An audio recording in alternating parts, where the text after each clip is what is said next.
आपसे मुखातिब है एक सच्ची कहानी के साथ। मैं ये जो बात बताने जा रहा हूँ, जिन लोगों की बात है, पहले मैं वाज़ेह कर दूँ, इस बात को क्लियर कर दूँ कि मेरा कोई पर्सनल कमेंट नहीं है। जो सच है वो आपके सामने कह रहा हूँ। कोई अपने ऊपर लेकर इल्ज़ाम न समझे। एक छोटा सा मैसेज था, इसलिए आपसे रूबरू हो रहा हूँ। एक डॉक्टर की क्लिनिक है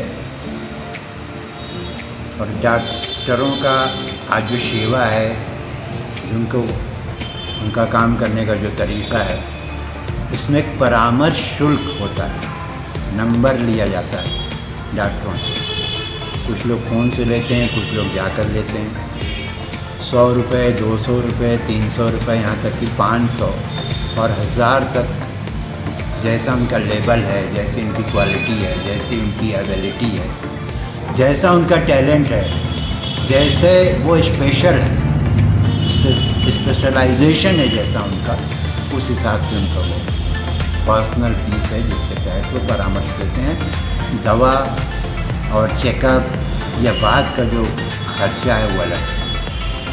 उसी तरीके से डॉक्टर साहब की एक छोटी सी कारगुजारी आपके सामने पेश कर रहा हूँ कि जहाँ डॉक्टर की क्लिनिक होती है, वहाँ उससे पहले जहाँ नंबर लगता है, जो टोकन लिया जाता है, वहाँ एक कोई मुनक्किद होता है, कोई इनका वर्कर होता है, चाहे वो लड़की हो चाहे लड़का हो।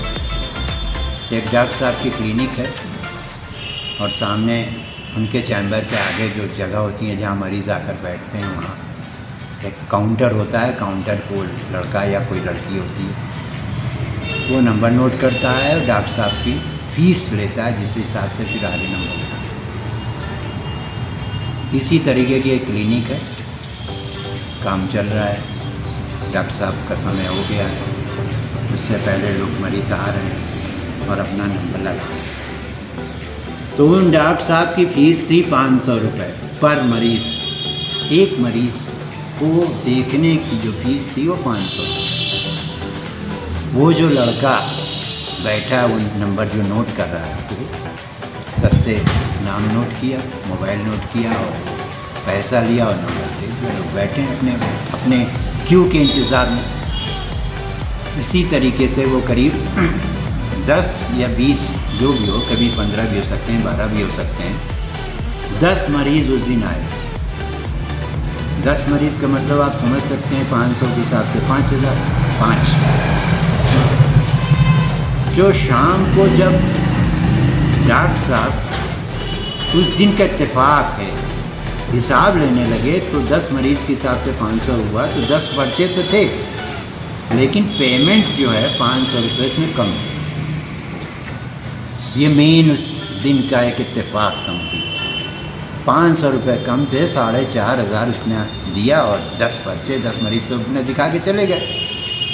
तो डॉक्टर साहब ने उससे सवाल किया कि ये 10 मरीज़ है, 4500 क्यों दे रहे, 500 रुपये कम क्यों है? अब इस कहानी का यही क्लाइमेक्स है, बस छोटी सी 2 लफ्ज़ या 2 लाइन या 4 लाइन और है बस। वो लड़का जो उनके यहाँ काम करता था, उसने कहा, सर एक मरीज़ ऐसा आया था कि जब मैंने उससे कहा कि डॉक्टर साहब की फ़ीस जो है चेकअप करने की, परामर्श देने की 500 रुपये है, तो उसने कहा, सर मेरे पास तो सिर्फ 500 रुपये हैं, अगर मैंने चेकअप के लिए दे दिया तो फिर दवा कहाँ से आगे लूँगा? सर इसीलिए मैंने उससे वो 500 रुपये नहीं लिए और अपनी तरफ से नंबर बना दिया उसका, और वो आपको दिखा के चला गया। सर उस 500 रुपये में उसने अपनी दवा ले ली। सर अब इतना कहना था कि डॉक्टर साहब थोड़ा टेम्पर में आ गए, आग बबूला हो गए, जबकि वो कमी नहीं थी, होता है, इंसानी नेचर है। तुमने बहुत बड़ी गलती की, ये थी वो थी, और मैं तुम्हें कल से मत आना, ये सारी बातें जो ना एक सबॉर्डिनेट को जो डॉक्टर बोलते हैं, वो लफ्ज़ जो उसने कहा है उस लड़के ने कि सर अगर आपको बहुत तकलीफ़ हुई हो तो वो 500 रुपये मेरी तनख्वाह में से काट लीजिएगा। बस इतना कह के वो चला गया। रात भर उस रात डॉक्टर साहब सो नहीं सके। उसके ये अल्फाज कि 500 रुपये सर मेरी तनख्वाह से काट लीजिएगा, इनको बेचैन कर दे। इतनी बड़ी क्लिनिक, इतनी बड़ी डिस्पेंसरी, इतना बड़ा नर्सिंग होम, सब बेकार लगने लगा। चेतना जाग गई इनके अंदर। दूसरे दिन उस लड़के को फ़ोन करके बुलाते हैं, वो नहीं आया था दूसरे दिन। बेटे घर आओ, बात करनी है। अपने पास बिठाया, चाय पिलाई और कहा कि कल तुम हमसे बहुत छोटे हो, लेकिन वो बात तुम्हारी यहाँ घर कर गई, और आज के बाद एक बोर्ड टांग दो क्लिनिक में कि कोई भी गरीब आए, अगर उसके पास असुविधा है, अभाव में है, तो उसको देखने का कोई चार्ज नहीं लिया जाए। इतना कहते हुए लड़का डॉक्टर साहब के कदमों में गिर गया और डॉक्टर साहब ने उठाया, उसको गले लगा। यहाँ से कहानी का एंड हो रहा है। एक दिशा मिल गई, उस लड़के का प्रयास सार्थक हो गया और डॉक्टर साहब को भी दिशा मिल गई।